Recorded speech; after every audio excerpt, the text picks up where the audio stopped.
قرآن کہتا ہے کہ جو نبی کو ایذا دے گا، تکلیف دے گا، لعنہم اللہ فی الدنیا والآخرہ، اس پہ دنیا و آخرت پہ اللہ کی لعنت ہے، وعد لہم عذاب مہینا، اس پہ جو ہے وہ اللہ کا سخت عذاب دردناک آئے گا۔ یزید نے حسین کو قتل کر کے نبی کی شہزادیوں کو دکھ دیا اور میرے نبی کو ایذا دی ہے۔ یزید پہ آج بھی لعنت ہے، یزید کی فکر پہ لعنت ہے، یزید کے سوچ پہ لعنت ہے، یزید کے کردار پہ لعنت ہے، یزید کے افکار پہ لعنت ہے، یزید کے تخت پہ لعنت ہے، یزید کے تاج پہ لعنت ہے، یزید کے اس پیروکار پہ لعنت ہے جو قرآن جیسے آئین کو پامال کرتے ہوئے اپنی ریاست کی جبر اور طاقت کے ساتھ آئین کو بدلنا چاہتا ہے۔ تو یزید کل بھی لعنتی تھا، یزید آج بھی لعنتی ہے، اور یاد رکھیں یزید کل بھی مردہ باد تھا، یزید آج بھی مردہ باد ہے، حسین کل بھی زندہ باد تھا، حسین آج بھی زندہ باد۔ ارے 3 دن بے گور و کفن لاشیں پڑے رہے، جبکہ جنہوں نے ہمیں دفن ہونا سکھایا 3 دن کے بعد سید زادیوں کو پابند کر دیا گیا، اور دربار ابن زیاد سے جب اس کو کوفہ کی طرف لے جایا گیا تو حالت یہ تھی کہ شہزادوں کے لاشیں بکھرے پڑے تھے۔ میری سیدہ نے مدینے کی طرف منہ کر کے کہا، نانا جی ذرا آ کے دیکھو تو صحیح، تمہارا حسین ریت اور خون کی چادر اوڑھے کھڑا لیتا ہے، تیری بیٹیوں کو پابند کر دیا گیا ہے، تیرے دین پہ حملہ کرنے والوں نے ہمیں ٹکڑے ٹکڑے کر دیا ہے۔ احد میں امام حضرت امیر حمزہ کی شہادت ہوئی 8 سال بعد، جب میرے نبی آئے، فتح مکہ ہوا، وحشی نے قتل کیا، اسلام قبول کرنے کے بعد پچھلے گناہ معاف ہو جاتے ہیں۔ میرے امام میرے آقا کے سامنے حضرت وحشی حاضر ہوئے، فرمایا انت وحشی، تو ہے وہ وحشی؟ ہاں یا رسول اللہ میں ہوں، کوئی معافی کی رستہ ہے؟ میرے نبی نے فرمایا جب خدا کو مان لو گے پچھلے سارے معاف ہو جائیں گے۔ میرے نبی نے معاف کر کے فرمایا ذرا مجھے بتاؤ میرے چچا کو کیسے مارا تھا؟ نبی نے خود امیر حمزہ کی شہادت کو سنا، اور سن کے میرے نبی نے گریہ فرمایا۔ میرے نبی روئے تو پیاروں کی ذکر سن کے رونا ان کی محبت میں، لیکن جب ذکر حسین کا ہو خدا کی قسم یہ آنسو تیرے لیے نجات کا سبب بن جائیں گے۔ تیرے دل میں نبی کی آل کی محبت، میرے نبی نے فرمایا کعبے کے اندر عبادت کرے، لیکن اگر سینے سے اہل بیت کی محبت نہیں ہے وہ کافر مر گیا، وہ جہنم میں چلا گیا۔ میں ریاست کے خلاف نہیں جاتا، لیکن ایسی حکومت کو میں نہیں مانتا جو ظلم کی حکومت ہو، جو جبر کی حکومت ہو، لیکن جب ریاست جو ہے حکومت آئین سے بغاوت کرتی ہے تو پاکستان کا ہر کالے کوٹ والا میدان میں کھڑا ہو کے کہتا ہے، اسی کو کہتے ہیں حسینیت، کہ جب آئین بدلا جائے گا، جب ریاست پہ حملہ ہوگا تو پاکستان کا ہر وکیل حکومت کے سامنے اس وقت کھڑا ہو جائے گا۔ یہ ہے حسینیت۔ سامعین ذی وقار، عام ڈکیت چوری جرم کرے، ڈاکہ ڈالے تو اس کو سزا وہی ملتی ہے، لیکن جب پولیس کی وردی میں ڈکیتیاں کرے تو لوگ کہتے ہیں تیرا حق نہیں سی۔ اسی لیے ہم وکلا حکمرانوں کو کہتے ہیں وہ عام شخص اگر آئین کو پامال کرے تو پھر اور ہے، لیکن اس طاقت کے ساتھ اگر آئین کو توڑے گا تو ہم اس لیے ڈکٹیٹرشپ کے خلاف کھڑے ہو جاتے ہیں۔ ہمارے ساتھ ظلم یہ ہے کہ ہمارے نمائندے ہم میں سے نہیں ہیں، وہ اس کلاس سے آئے ہیں جنہوں نے کبھی غربت دیکھی نہیں۔ ان کو کیا پتا کہ جب اس معاشرے میں گھروں میں لائٹ چلی جاتی ہے رات کو بچے کیسے بلکتے ہیں، یہ اس مہنگائی کے اندر یہ بچوں کی غربت کا جو حالت ہے یہ کیسے گزارا کرتے ہیں، ان کو احساس ہی نہیں ہے۔ نحمدہ ونصلی علی رسولہ الکریم، اما بعد فاعوذ باللہ من الشیطان الرجیم، بسم اللہ الرحمن الرحیم۔ قال اللہ تعالی فی القرآن المجید، والذی ارسل رسولہ بالہدی ودین الحق لیظہرہ علی الدین کلہ وکفی باللہ شہیدا۔ صدق اللہ مولانا العظیم۔ ان اللہ و ملائکتہ یصلون علی النبی یا ایھا الذین آمنوا صلوا علیہ وسلموا تسلیما۔ تمام احباب سے گزارش ہے کہ وہ نبی دو عالم صلی اللہ علیہ وسلم اور آپ کی آل اطہار اور صحاب کی بارگاہ میں درود و سلام کا نذرانہ پیش کریں۔ اللہم صلی علی سیدنا و مولانا محمد وعلی آل سیدنا و مولانا محمد وبارک وسلم۔ الصلاۃ والسلام علیک یا سیدی یا رسول اللہ وعلی آلک و اصحابک یا جد الحسن والحسین۔ حمد و ثنا وحدہ لا شریک اللہ کے لیے جو واجب الوجود اور موصوف بالذات ہے۔ ساری کائنات میرے اللہ وحدہ لا شریک کی محتاج ہے، اور میرا پاک رب ذوالجلال ساری کائنات سے بے نیاز ہے۔ بے حد انگنت اور لا تعداد درود و سلام امام الانبیاء خاتم النبیین شفیع روز جزا سید الانبیاء محمد رسول اللہ صلی اللہ علیہ وآلہ وسلم کی بارگاہ بے کس پناہ میں، اور کریم آقا علیہ الصلوۃ والسلام کے وسیلہ جلیلہ سے جمیع انبیاء کرام، جمیع اصحاب رسول، ازواج رسول، اجداد رسول، اولاد رسول صلی اللہ علیہ وآلہ وسلم، نبی دو عالم صلی اللہ علیہ وسلم کی ہر نسبت پہ بے حد درود و سلام۔ میں سب سے پہلے شکریہ ادا کرنا چاہوں گا جناب چودھری شعیب اصغر منیس صاحب، ڈسٹرکٹ پریزیڈنٹ صدر تحصیل پتوں کی بات، جناب ملک وسیم الیاس صاحب جنرل سیکرٹری ہیں، جناب محمد شفیق سندھو صاحب نائب صدر، جناب ریاست علی سندھو صاحب جوائنٹ سیکرٹری ہیں، اور اس کے ساتھ جناب ڈاکٹر محمود الحسن قادری صاحب ایڈوکیٹ، محمد راشد چودھری صاحب ایڈوکیٹ، کلیم اللہ صاحب ایڈوکیٹ، ڈاکٹر شہباز احمد صاحب اور محمد جاوید خان صاحب ایڈوکیٹ۔ میں ان سب کا تہ دل سے شکریہ ادا کرتا ہوں کہ انہوں نے مجھے موقع دیا آپ کے ساتھ امام علی مقام امام حسین علیہ السلام کی بارگاہ میں نذرانہ عقیدت پیش کرنے کے لیے۔ تو میں انتہائی ذمہ داری سے سمجھتا ہوں کہ میں ایک ایسی جگہ پر کھڑا ہوں جو ایک عوامی جگہ نہیں ہے، تو اس لیے میرا انداز بھی عوامی نہیں ہوگا۔ انشاءاللہ وہ شام کو مغرب کے وقت جب پروگرام ہوگا تو وہ عوامی انداز میں کریں گے۔ آج صرف ہم امام علی مقام کی بارگاہ میں خراج عقیدت پیش کریں گے۔ میں نے قرآن کریم سے زیادہ میرا اندازہ ہے کہ میں کیونکہ خود بھی اسی بار سے منسلک ہوں اور مجھے اندازہ ہے کتنا وقت قیمتی ہوتا ہے، کوشش کروں گا کہ بہت طوالت میں نہ چلا جاؤں اور اپنے محدود وقت کے اندر میں اپنا پیغام آپ کے سامنے عرض کروں۔ قرآن کریم سے میں نے چند الفاظ تلاوت کیے، ان کا ترجمہ سماعت فرمائیے۔ رب ذوالجلال نے فرمایا هو الذی ارسل رسولہ بالہدی ودین الحق، وہ اللہ وحدہ لا شریک ہے جس نے یہ رسول بھیجا ہے، اور یہ جو نبی دو عالم صلی اللہ علیہ وسلم تشریف لائے ہیں بالہدی ودین الحق، یہ سراپا ہدایت بنا کے بھیجے گئے، ہدایت بنائے گئے اور ہدایت دینے والے بنائے گئے، اور یہ جب مبعوث کیے گئے تو ودین الحق، اللہ نے سچے دین کے ساتھ ان کو مبعوث فرمایا۔ اور یہ جو دین ہے جو اللہ نے نازل کیا، یہ کسی مولوی صاحب کا بنا ہوا نہیں ہے، یہ کسی لیجسلیٹو اسمبلی سے تیار شدہ نہیں ہے، کہیں سے ڈرافٹ کسی انسان نے نہیں بنایا، کسی مفکر نے، کسی محدث نے، کسی جورسٹ نے یہ قانون یا یہ دین وضع نہیں کیا۔ اللہ نے ودین الحق، اللہ نے نبی کے ساتھ آسمان سے نازل کیا، اور یہ جو دین ہے کیونکہ یہ اللہ کا دین ہے، یہ دبنے نہیں آیا، یہ مٹنے نہیں آیا، یہ ختم ہونے نہیں آیا، بلکہ قرآن کہتا ہے لِيُظْهِرَهُ عَلَى الدِّينِ كُلِّهِ، یہ دین سب پہ غالب تھا، سب پہ غالب ہے اور سب پہ غالب رہے گا، کیونکہ یہ مخلوق کا نہیں، یہ خالق کا نظام ہے، اللہ ہی اس کو غالب کرنے والا ہے۔ وَقَفَى بِاللَّهِ شَهِيدًا۔ احباب وقار، میں ابتدا سے ہی اس کی تھوڑی سی وضاحت کر دوں، کیونکہ عمومی طور پہ ہم یہ سمجھتے ہیں کہ اگر دین اللہ نے نازل کیا تو عالم کی اس میں کیا حیثیت ہے۔ تو میں اس کی مثال اس طرح عرض کروں گا، جیسے کانسٹیٹیوشن ہمارا ترتیب دیا جاتا ہے تو وکلاء حضرات جو ہیں اس کی انٹرپریٹیشنز کرتے ہیں، تشریحات کرتے ہیں، اس کی وضاحت کرتے ہیں، جوڈیشری بیٹھ کے ان کو سنتی ہے اور پھر اس کی انٹرپریٹیشنز ہوتی ہیں، پھر لا جو ہے اس کو وضاحت کے ساتھ بیان کیا جاتا ہے۔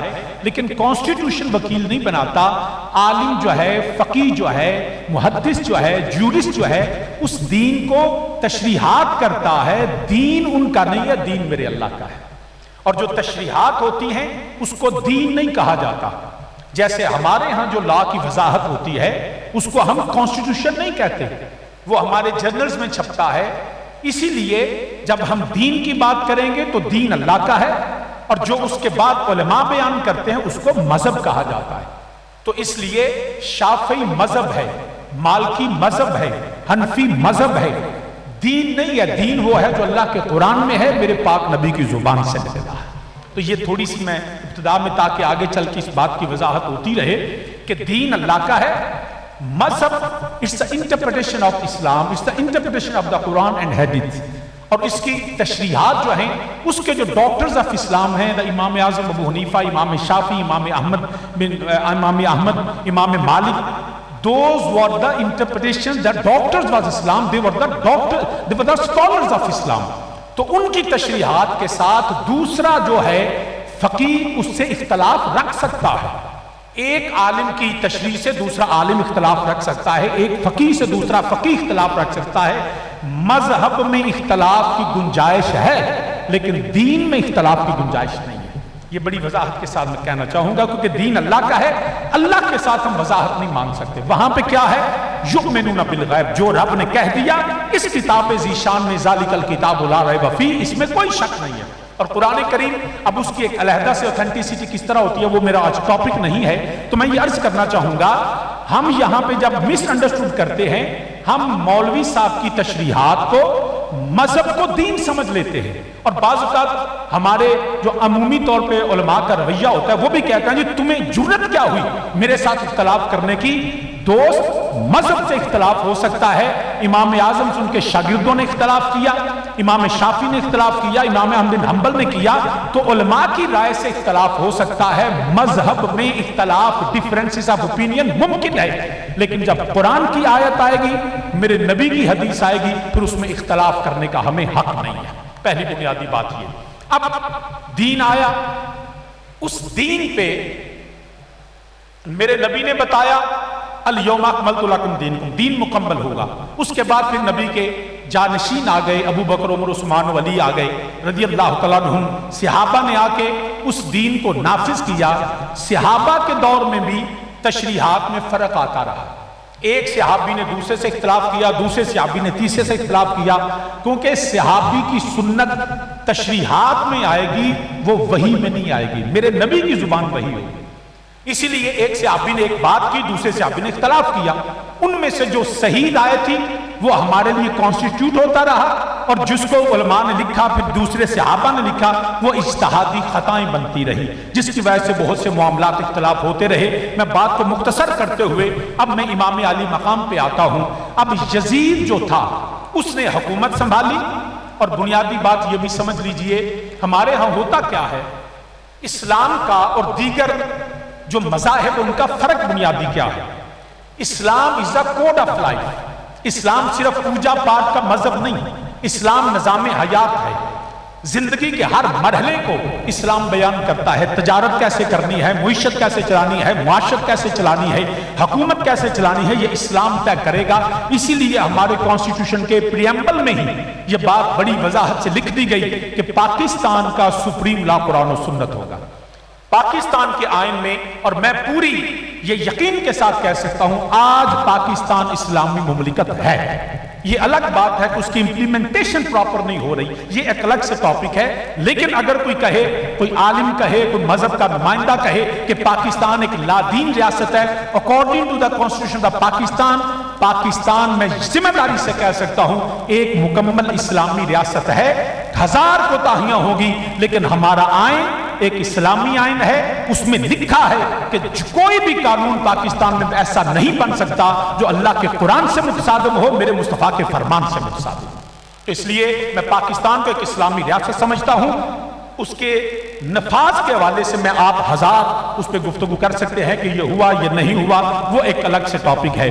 اب یزید حکومت سنبھالتا ہے۔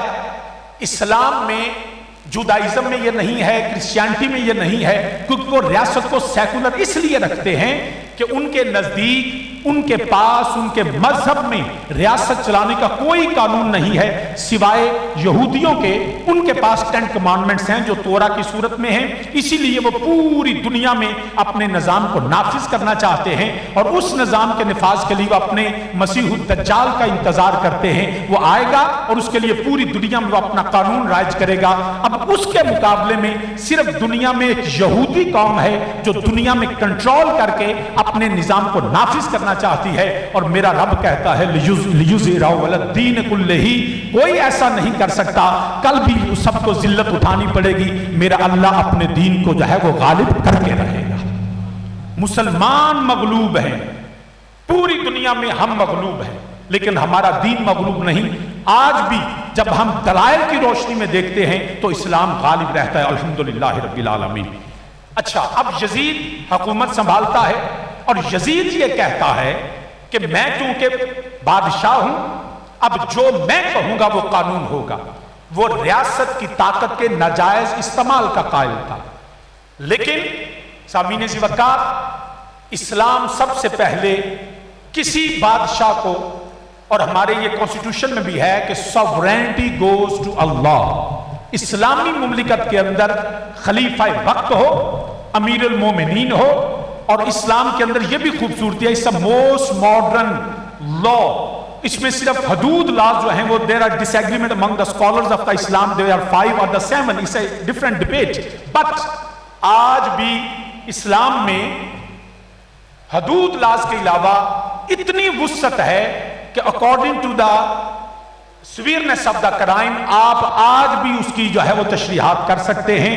صرف تشریح میں ہم نے ایک قانون خیال رکھنا ہے کہ وہ تشریحات قرآن و سنت کے خلاف نہ ہو, اسی لیے کیونکہ اسلام قیامت تک ہے, ہر بدلتے لمحے میں اسلام کی جو ہے وہ اس پیغام جو ہے وہ بدلتا رہتا ہے, اس کی تعزیرات میں, اس کی تشریحات میں, لیکن اصول دین نہیں بدلتے. فروعات میں, اجتہاد میں آج بھی یہ سب کچھ ہوتا رہتا ہے. اب یزید جب حکومت میں آیا, اختلاف کیا تھا؟ یزید ریاست کی طاقت سے اللہ کے قانون کو بدلنا چاہتا تھا. یزید ریاست کی طاقت سے ظلم اور جبر کی حکومت قائم کرنا چاہتا تھا. جبکہ یاد رکھنا, میرے امام نے یہ یاد رکھیں, ہمارے لیے ریاست بڑی ضروری ہے. اسٹیٹ ہماری جان ہے. کوئی بھی ملک ہو جہاں ہم رہتے ہیں, ہمیں اللہ نے ریاست سے بغاوت کی اجازت نہیں دی, یہ بات سمجھ لیجئے. لیکن جو ریاست کو چلانے والے ہیں, بعض کا لوگ سمجھ نہیں پاتے کہ ریاست کچھ اور ہے, حکومت کچھ اور ہوتی ہے. ہم ریاست کے وفادار ہیں, حکومت کے وفادار نہیں. ہم ریاست کے آئین کے وفادار ہیں. وزیر اعظم کیا کہتا ہے, صدر کیا کہتا ہے, بادشاہ کیا کہتا ہے, امیر کیا کہتا ہے, خلیفہ کیا کہتا ہے, ہم اس کے پابند نہیں ہیں. بلکہ امیر ہو, وزیر اعظم ہو, اسمبلی ہو, سب کے سب قرآن و سنت کے تابع ہیں. ہم ریاست کے تابع ہیں, حکومت کے تابع نہیں. اسی لیے ریاست سے بغاوت کا حق نہیں دیا گیا, حکومت سے بغاوت کا حق دیا گیا. یہ بات ہمیں سمجھ لینی چاہیے. یزید ریاست پہ براجمان ہو کے اپنے حکومتی فیصلے سے, ایگزیکٹو آرڈر کے ساتھ اسلام کو بدلنا چاہتا تھا. لیکن میرے امام نے فرمایا, ریاست کا وفادار ہوں جس کی بنیاد میرے نانا امام الانبیاء نے رکھی ہے. میں ریاست کے خلاف نہیں جاتا, لیکن ایسی حکومت کو میں نہیں مانتا جو ظلم کی حکومت ہو, جو جبر کی حکومت ہو, جو اس وقت کا کانسٹیٹیوشن قرآن و سنت تھا.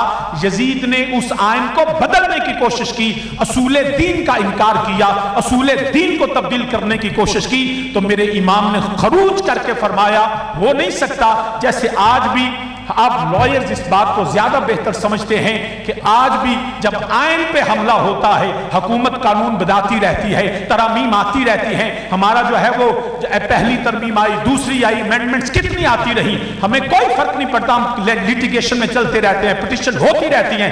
لیکن جب ریاست جو ہے حکومت آئین سے بغاوت کرتی ہے تو پاکستان کا ہر کالے کوٹ والا میدان میں کھڑا ہو کے کہتا ہے, اسی کو کہتے ہیں حسینیت, کہ جب آئین بدلا جائے گا, جب ریاست پہ حملہ ہوگا تو پاکستان کا ہر وکیل حکومت کے سامنے اس وقت کھڑا ہو جائے گا. یہ ہے حسینیت جو آج, اور میں پورے یقین سے کہہ سکتا ہوں کہ آپ لائرز ہیں جو حسینی مشن پہ ہیں, جو ریاست کے وفادار ہیں اور حکومت کو بتاتے رہتے ہیں کہ ہم آئین کو بدلنے نہیں دیں گے, آئین کو جو ہے مسخ نہیں ہونے دیں گے, تمہاری یہ تشریحات نہیں چلیں گی. ہم ریاست کے بھی وفادار ہیں, ہم آئین کے بھی وفادار ہیں. تو عالی مرتبہ سامعین، وکیل کا کردار کیا ہوتا ہے؟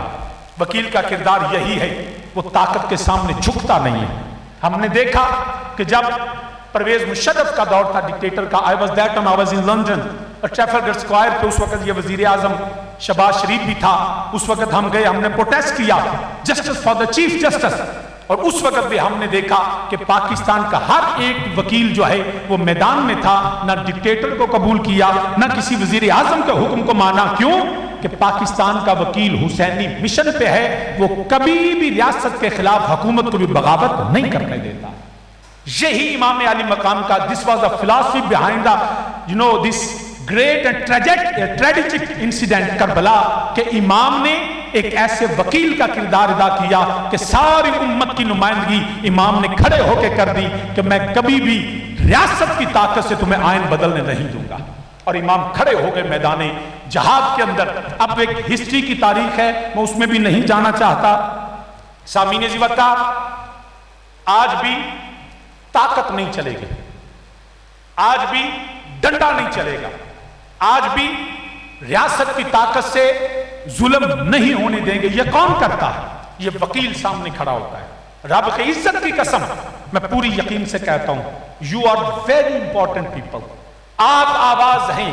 فرق صرف یہ ہے جب کچھ لوگ جب ریاست کے طاقت کے سامنے جھک جاتے ہیں، جب ضمیر بیچ دیتے ہیں، پھر وہ وکالت میں نہیں رہتے، پھر وہ میں بڑے مطلب یو کین سے دیوردہ، ان کو میں لفظ وہ استعمال نہیں کرنا چاہتا، لیکن انگریزی میں اس کو ایک لفظ بولا جاتا ہے I would say کہ وہ لا میں پپ کا کردار ادا کرتے ہیں، جو پورے ملک کو، پوری عوام کے جو ہے ضمیر کو بیچ دیتے ہیں۔ لیکن ایک وکیل اس حسینی مشن پہ ہوتا ہے جس کے سامنے نہ وہ جھکتا ہے، نہ وہ کھڑا، نہ وہ جھکنے کسی کو دیتا ہے، اور پورے قوم کی نمائندگی کرتا ہے۔ اسمبلی کے اندر یہ جو ہمارے پولیٹیکل ریپرزنٹیٹیوز ہیں، ان کی مجبوریاں ہوتی ہیں، وہ اپنے پارٹی کو راضی کرنا ہوتا ہے۔ وکیل کی پارٹی آئین ہوتا ہے، وکیل کی پارٹی جو ہے وہ ریاست ہوتی ہے، وکیل نمائندہ ہوتا ہے 25 کروڑ عوام کا، جس طرح میرا حسین وکیل بن گیا مصطفیٰ کی امت کا۔ میرے حسین وکیل تھے نبی علیہ السلام کی امت کے، کہ طاقت کے سامنے کوئی کھڑا ہونے کے لیے تیار نہیں تھا، لیکن میرے امام میدان میں آ کے کہا میں کھڑا ہوتا ہوں اور میں دیکھتا ہوں یہ حکومت کو کیسے چلاتا ہے۔ عالی مرتبہ سامعین، میرے امام عالی مقام، آپ نے میدان عمل میں آئے، مدینہ سے مکہ پہنچے۔ مکہ سے آپ نے 3 آپشن رکھے۔ وہ ایک ریجڈ آدمی نہیں تھے جس طرح ہمارے ہاں ایکسٹریمسٹ ایک ویژن ہوتا ہے کہ لوگ جو فیصلہ کر لیتے ہیں۔ آپ نے ہر ممکن کوشش کی، حجت تمام کی۔ جب آپ کو روکا گیا کربلا کے میدان میں، تو امام عالی مقام نے آپشنز دیے، مجھے یزید کے پاس لے چلو، مجھے واپس جانے دو، مجھے شام کی طرف جانے دو۔ لیکن اس وقت جو محاصرہ ہو چکا تھا ابن زیاد کے کہنے پہ، تو انہوں نے روک دیا۔ انہوں نے کہا نہیں، ایک ہی صورت ہے، بیعت کرو، بیعت نہیں کرو گے تو تمہیں یہاں سے ہلنے کی اجازت نہیں جائے گی۔ امام کو محصور کر دیا گیا۔ اور میں یہ بھی بڑے یقین کے ساتھ کہتا ہوں، میرے امام جنگ کرنے نہیں گئے تھے۔ جب جنگ کرنے کوئی جاتا ہے تو پھر بچوں کو ساتھ لے کے نہیں جاتا، پھر بیویوں کو ساتھ لے کے نہیں جاتا۔ امام ایک حق کی آواز بلند کرنے گئے تھے، اور اس حکومت کی بغاوت جو اس کی کانسٹیٹیوشن تھی اس کو متنبع کرنے گئے تھے، اور لوگوں کے اندر اویئرنس پیدا کرنے گئے تھے کہ ہاں کہو، نکلو میرے ساتھ اور اس حکومت کو بتاؤ کہ ہم قانون بدلنے، آئین بدلنے نہیں دیں گے۔ میرے امام عالی مقام جب کھڑے ہوئے، انہوں نے کہا اب تم آگے جا نہیں سکتے ہو۔ برادران اسلام، میرے امام کو روکا گیا، مجبور کیا گیا۔ اس حال میں سب کو روک کے انہوں نے کہا کہ اب آپ کے پاس کوئی اور چارہ نہیں۔ ایک رستہ انہوں نے دیا، وہ تھا بیعت کا۔ لیکن امام عالی مقام نے فرمایا کہ مومن ذلت کی زندگی نہیں جیتا ہے۔ پھر میرے پاس بلکہ جب حر نے آ کے کہا کہ حسین 2 رستے ہیں، یا تلوار یا بیعت، یا شہادت یا پھر میدان میں، تو امام نے کہا میں ذلت سے پہلے شہادت قبول کرنا چاہوں گا۔ آپ نے وہاں فرمایا تم نے میرے لیے 2 رستے رکھے، ایک تلوار کا اور ایک جو ہے وہ بیعت کا۔ میں بیعت کی ذلت نہیں کروں۔ بیعت کیا ہوتی ہے؟